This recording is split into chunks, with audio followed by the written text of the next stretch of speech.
네, 레드캠프 오늘은 금요일에 만나봅니다. 장동혁 국민의힘 수석 최고위원 모셨습니다. 어서 오십시오. 반갑습니다. 네, 원래 이제 화요일에 모셨어야 되는데 요즘 워낙 바쁘시다 보니까 네, 금요일에 모시게 됐는데요. 가장 지금 그 뜨거운 거부터 좀 여쭤봐야 될 것 같습니다. 서울중앙지검 수사팀이 김건희 여사 명품백 수수 사건에 대해서 무혐의 결론을 내렸고 어제 이원석 총장에게 보고까지 했다고 하는데 네. 일단 이 그 결과에 대해서 어떻게 평가를 하십니까? 제가 뭐 기록을 다 본 것은 아니기 때문에 결과의 당부에 대해서 지금 여기서 뭐 맞다 틀리다 말씀드리기는 어려울 텐데 네. 이 사건은 뭐 사실관계가 그렇게 복잡한 것도 아니고 뭐 영상도 다 있고 뭐 가방을 수수한 것 자체는 다 인정되는 사건이기 때문에 네. 법리만이 문제가 되는 사건입니다. 예. 그 법리 판단에 대해서 어제 검찰총장이 보고를 받았기 때문에 검찰총장도 뭐 그 사실관계를 바탕으로 어떤 법리가 맞는지에 대해서는 아마 충분히 개인적인 생각이 있을 것이고 뭐 주변에 검찰총장으로서 뭐 간부들과 논의를 한다면 그 수사 결론의 당부에 대해서는 뭐 충분히 판단할 수 있을 거라고 보여집니다. 근데 일단 지금 가장 그 논란이 되고 있는 게 이건 그 명품백이 청탁의 대가가 아니라 네, 만남에 대한 감사함의 표시다 이렇게 규정을 했다는 거잖아요, 검찰이. 네. 그런데 그럼 청탁의 마음을 담은 선물이냐, 감사함의 마음을 담은 선물이냐는 선물을 준 사람의 마음의 영역이잖아요. 네. 근데 준 사람은 청탁용이었다고 얘기를 하는데 네. 수사팀이 그게 아니라 감사함의 표시였다라고 이렇게 결론을 내릴 수 있는 겁니까?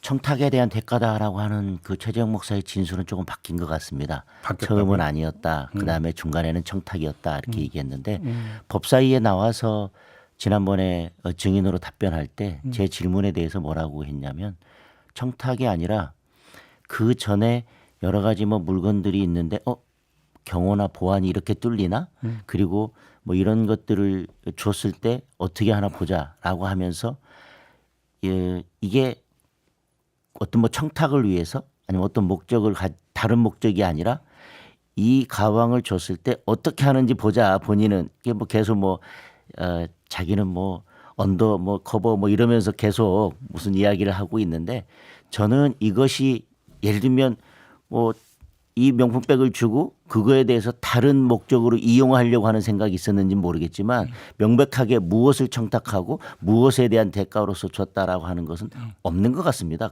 그런 의사는 없는 것 같습니다. 예를 들면 이것을 어떤 식으로든 공직자나 공직자와 관련된 사람이 뭔가를 받으면 그거에 대해서 매우 광범위하게 포괄적으로 대가성을 인정한다면 모르겠지만 최재형 목사의 의도는 정확하게는 한마디로 말해서 이걸 주고 나서 김건희 여사의 반응을 보려고 그리고 그것을 정치적으로 이용하려고 했던 것이지 뭐 청탁의 대가성은 저는 없다고 보여집니다. 알겠습니다. 하나만 더요.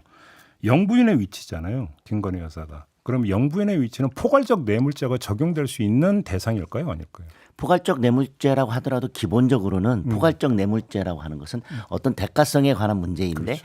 내가 이 업무를 담당하고 있는데 꼭 그 업무에 관해서 정확하게 어떤 대가성이 인정되지 않더라도 공무원 또는 뭐 그 위치에 따라서는 그 영향력을 발휘할 수 있는 범위가 매우 넓기 때문에 그렇죠. 바로 그거죠. 그게 포괄적 뇌물죄다라고 하는데 저는 아까도 말씀드렸지만 최재형 목사가 뭐 어떤 식으로든 나중에 어디에다라도 뭐 무슨 부탁을 하려고 이걸 준 게 아니라 한마디로 김건희 여사가 이걸 주고 나면 어떻게 하는지 그리고 이걸 받고 나면 나는 그것을 정치적으로 이용하겠다라는 의도였기 때문에 저는 그것도 역시 대가성 부분에 있어서 이렇게 명확하지 않다면 역시 포괄적 뇌물죄에 있어서의 그 포괄성이라고 하는 것도 저는 법리적으로 적용하기는 어려워 보입니다. 알겠습니다. 아무튼 지금 이제 그 언론이 꼽고 있는 가장 큰 관심사는 이원석 총장이 수사심의위원회를 직권으로 소집하느냐 마느냐 지금 그런 것 이거던데요. 같습니다. 네. 어떻게 전망을 하세요?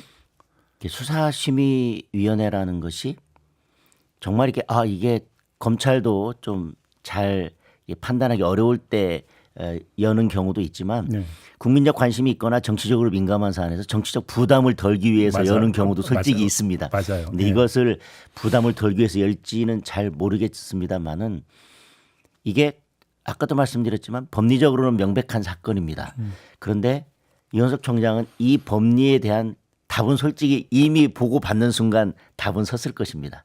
그래요. 그런데 법리가 맞다면 과연 이 수사심의 1년을 열 것인지. 근데 법리가 본인이 생각할 때 뭐 확정적으로 이건 반드시 틀렸다, 꼭 틀렸다라고 하지 않더라도 다시 한번 좀 판단해 볼 여지가 있다면 수사심의위원회를 열 가능성도 있다. 그러나 뭐 또 하나 남아 있죠. 말씀드린 것처럼 정치적 부담을 덜기 위해서 본인이 퇴임하기 직전에 그러니까요. 이것을 본인이 그냥 최종적으로 결정을 내리는 모습이 아니라 나는 수사심의까지 열었다라고 하는 일종의 털고 가기. 예, 털고 가기용으로 뭐 수사심의위원회를 열 수는 있다고 생각합니다. 관련해서 질문 하나만 더 드리고 네.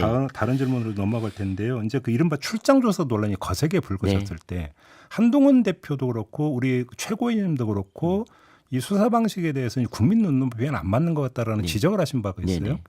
그러면 혹시 그런 수사 방식이 이런 수사 결론을 낳은 측면은 없는가? 이것도 한번 살펴봐야 될 것 같은데 어떻게 보십니까? 저는 수사 방식이 이런 결과로 이어졌다라고 하는 것과는 저는 결부시키고 싶지는 않습니다. 그때 네. 말씀드렸던 취지는 이런 결론이 나왔을 때 무혐의라는 결론이 나왔을 때 그때 수사 절차에 있어서도 국민들 눈높이에 맞게 국민들께서 요것은 좀 방식이 좀 잘못된 것 같은데라고 하는 그런 의혹이 생기지 않도록 했더라면 이 결과를 냈을 때 이 결과를 국민들께서 바라보는 시선이 달라졌을 것이다. 그런데 그렇죠. 그런 수사 절차가 있었기 때문에 이런 무혐의라는 결론에 대해서도 국민들께서는 그 당부와 상관없이 받아들이는 것이 다를 것이다라는 취지의 말씀이었습니다. 알겠습니다.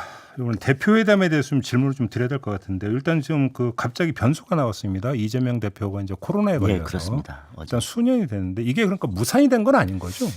현재 상황은 무산이 된 건 아니지만 그렇다고 해서 지금 언제 다시 하자라고 하는 날짜가 잡힌 것도 아니고 그렇죠. 그거에 대한 구체적인 논의도 아직은 없는 것으로 그러면 알고 혹시 있습니다. 흐지부지 될 가능성도 충분히 있다고 보세요?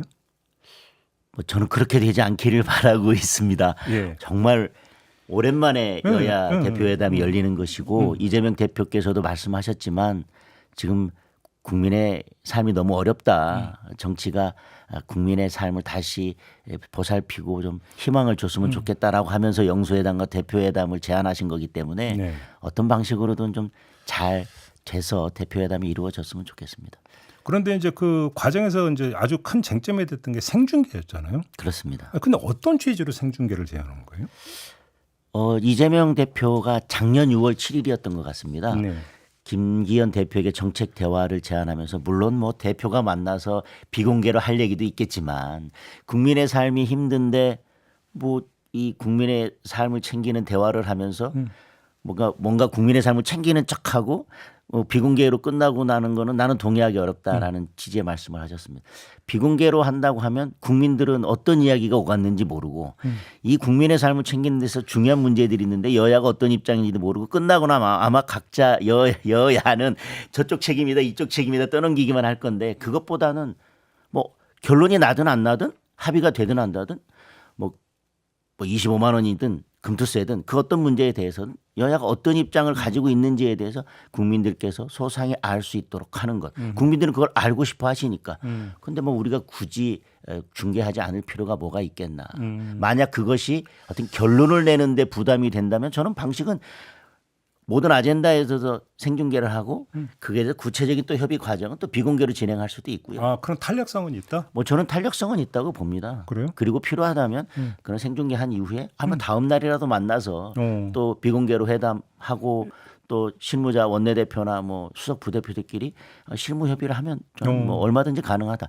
여야의 입장차로 확인하는 것만으로도 충분히 의미가 있는데 그 입장차는 국민들께서 알고 국민들께서 판단하시고 평가하실 수 있어야 된다. 그러면 예를 들어서 이제 얼마 전에 영수회담이 있었잖아요. 네네. 영수회담 보면은 그 앞부분은 공개가 됐잖아요. 네. 그래서 이재명 대표가 이제 쭉 읽고 네. 윤석열 대통령 듣고 하는 과정은 공개가 됐는데 네. 그러면 요거를 약간 넓혀가지고 이재명 대표도 이야기하고 한동훈 대표도 이야기하는 것은 공개를 하고 네. 그럼 1부와 2부로 나눠 갖고 네. 2부는 비공개로 그러면 한번 뭐 기브앤테이크가 뭐든 한번 협상해 보자. 이렇게 하면 되는 거잖아요. 뭐 그러니까 말씀하신 것처럼 모두 발언을 길게 하든 아니면 예를 들면 아젠다를 정하고 이 아젠다 정도에 대해서는 국민들께 좀 알리자라고 해서 좀 더 넓게. 좀 더 넓게 하고 그다음에 이 문제는 알리는 것보다는 이거는 그냥 비공개로 이거는 뭐 그냥 사실 협상 자체가 중요하니까 이거는 뭐 비공개로 하자 뭐라든지 저는 그 방식에 대해서는 뭐 충분히 근데 이게 왜 탄력적으로 논란이 할수 있지 않을까. 되냐면 대표회담 전체를 생중계하자 이렇게 이제 그 전달이 됐거든요. 그러니까 최초에는 그렇습니다. 전체를 생중계하자라고 예, 하는 건데 예. 그것도 민주당이 동의한다면 전체를 생중계하자는 것이었었습니다. 그러면 그거는 실무 협상 과정에서 얼마든지 탄력적으로 조정을 저는 할 수 뭐 있다. 탄력적으로 조정할 수 있다고 생각합니다. 예. 그렇게 해서 저는 이런 형식이 대표회담 자체를 가로막거나 뭐 내용을 가로막거나 그러니까요. 국민의 삶을 가로막아서는 안 된다고 생각합니다. 예, 그러니까요. 약간 좀 유연해진 걸로 이해를 하면 되는 거죠.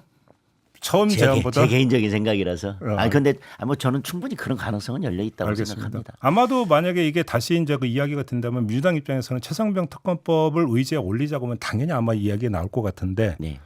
수용하실 거죠? 해야 된다고 저는 뭐 보시죠. 최상병 특검법이 의제로 올라가는 거에 대해서 그 자체를 반대할 것은 아니라고 보여집니다. 네. 근데 일단 어떻게 할 계획이세요? 한동훈 대표는 이 문제에 대해서? 뭐 이 문제에 대해서 뭐 앞으로 여러 사람들과 좀 논의를 하고 하겠지만 제 개인적으로는 저는 이걸 회담의 아젠다로 올린다면 두 가지는 전제가 됐으면 좋겠습니다. 어떤 첫 건데? 번째는 예. 제3자를 누구로 할 것이냐라는 겁니다. 제3자 특검을 민주당에서 그것도 수용할 수 있다라고 그럼 발의해라라고 하지만 제3자를 국민들이 생각할 때 이 정도라면 객관적이고 공정하고 중립성이 보장된다라고 하는 제3자에 대해서는 적어도 미리 이야기를 하고 넘어가야 된다. 그 대법원장 얘기한 거 아니에요? 대법원장 얘기였는데 저는 그렇다면 민주당이 이현주 의원은 뭐 이렇게 민주당 전당대 끝나고 나서 대법원장은 꿈도 꾸지 말아라고 하는 건데 예를 들면 뭐 대법원장이 뭐 149대 151로 임명된 분도 아니고 여야가 청문회를 거쳐서 거의 압도적으로 동의가 된 분입니다. 그리고 지금까지 대법원장 임명되고 나서 정치적 중립성을 의심받을 만한 판결이 있었다는 어떤 행보를 한 적도 없습니다. 그렇다면 그 정도면 저는 민주당도 동의할 수 있다고 생각합니다. 그러니까 뭐 이재명 대표는 뭐 아직도 민주당 안이 최선이라고 생각하지만 이렇게 전제를 다셨고 이현주 의원은 대법원장은 꿈도 꾸지 마라고 하지만 적어도 저는 국민들은 대법원장이 추천하는 특검이라면 그 중립성과 공정성은 국민들께서는 신뢰할 거라고 생각합니다. 좋다.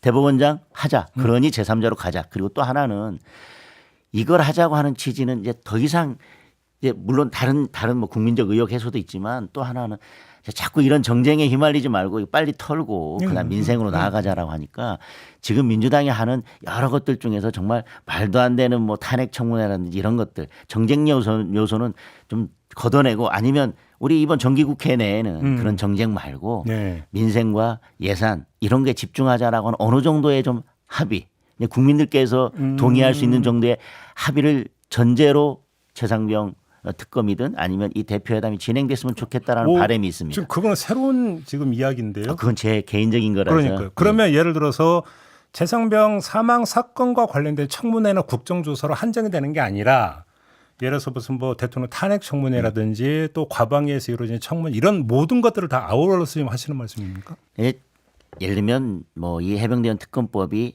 여야가 잘 협의를 해서 마무리된다면 지금 과방위에서 청문회가 국민들이 볼 때는 저게 정말 필요한 건지 이게 민생과 관련된 건지 의심하는 국민들이 많을 겁니다. 네. 제발 그런 것들은 좀 걷어내고 예. 차제에 이런 것들이 좀 여야가 이렇게 합의가 된다면 좀 이번 정기국회는 좀 민생에 집중하는 국회로 보여주자라고 하는 정도의 여야 대표 간의 좀 합의 약속 그런 거 있었으면 좋겠습니다. 아무튼 발의 준비는 하고 있는 겁니까? 지금 계속해서 뭐 대표께서는 여러 의원들 계속 만나는 중에 이 해병대원 특검에 대한 이야기를 하고 계시고 예. 또 이제는 뭐 다른 준비도 하고 계시는 걸로 알고 있습니다. 다른 뭐 예를 들면 준비라고? 뭐 중진 의원들을 만나고 또 뭐 삼선 그룹도 만나고 뭐 여러 일정을 뭐 진행하실 걸로 알고 있습니다. 추경호 원내대표하고는 좀 이 얘기 좀 나눠봤나요? 한동훈 대표가? 추경호 원내대표하고는 뭐 저는 뭐 공식적이든 비공식적이든 만날 때마다 이 문제에 대해서는 뭐 충분히 말씀을 하실 걸로 알고 있습니다. 예, 알겠습니다. 시간이 다 됐는데 짧게 앞서서 저희가 전해드린 내용에 있어서 나경원 의원이 네. 국민의힘 소속 의원 전원에게 친전을 보냈다고 하던데 이승만 기념관 관련해서 혹시 네네. 받으셨어요, 의원님도? 네네네. 그 국회의원 모임 꾸리자라는 제안도 그러니까 담겨 있다고 하는데. 뭐 국회의원 모임을 꾸리거나 아니면 우리 여당 의원들이 이에 대해서 네. 적극 동참하자라는 취지로 알고 있습니다. 어떻게 호응하실 생각이세요? 뭐 저는 개인적으로는 호응을 하겠지만 예. 뭐 이게 당 전체 차원에서 우리가 당에서 뭐 이렇게 하자 의견을 모으자 뭐 아니면 뭐 우리 당에서 다 같이 하자 뭐 이렇게까지는 아니고 개인적으로 개개 의원님에 대해서 뭐 같이 호응하자라는 협조 차원의 친전으로 알고 있습니다. 근데 왜냐하면 제가 왜 여쭤보냐면 그 건국 이야기를 계속 하더라고요. 나경원 의원의 어떤 친전 내용이나 이런 걸 보면은 그럼 이게 또 다른 어떤 논란의 불씨가 될 수 있을 것 저는 같아요. 뭐 그 논란까지 가는 건 맞지 않다고 생각하고 최근에 예. 건국 논란이 있는데 어떤 식으로든 지금 뭐 그걸 누가 시작했든 어디에서 시작됐든 이게 뭐 오래된 논쟁이긴 합니다만은 그러니까. 그리고 뭐 헌법에 나와 있고 여러 내용들에 대해서 그것을 뭐 역사적으로 어떻게 해석할지는 뭐 사람마다 다 똑같을 수는 없겠지만 지금 이 시점에 그런 논란들이 계속 되는 것 그런 논란이 시작되는 거에 대해서는 저는 개인적으로 바람직하지 않다고 생각합니다. 알겠습니다. 이렇게 마무리할게요. 고맙습니다. 네. 네. 장동혁 국민의힘 수석 최고위원과 함께했습니다.